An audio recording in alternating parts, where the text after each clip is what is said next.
Sulsel gelar gerakan pangan murah. Pemerintah Provinsi Sulawesi Selatan, Sulsel, menggelar gerakan pangan murah, GPM, di beberapa kabupaten kota yang telah dimulai pada awal Maret 2024 ini hingga pertengahan April 2024 mendatang. Gerakan tersebut ditujukan untuk membantu memenuhi kebutuhan masyarakat menjelang Ramadan dan Idul Fitri tahun ini.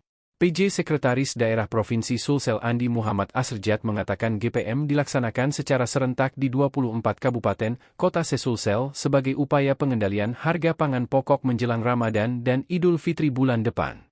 Melalui event ini diharapkan masyarakat bisa mendapatkan bahan pokok seperti beras dan telur dengan harga lebih terjangkau.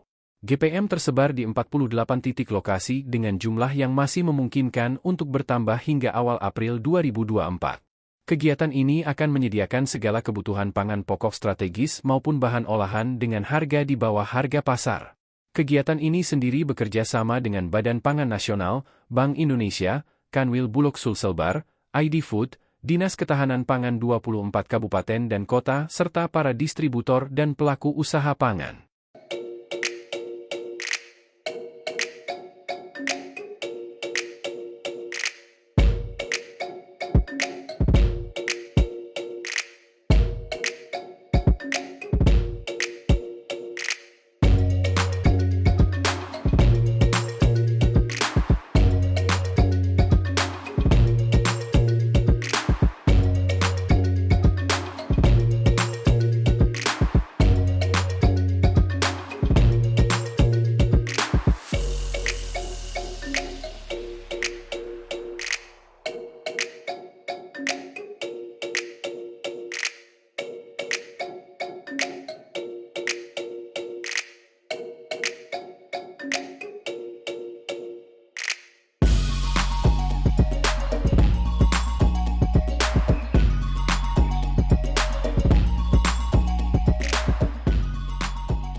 Download Tribun X sekarang, menghadirkan lokal menjadi Indonesia.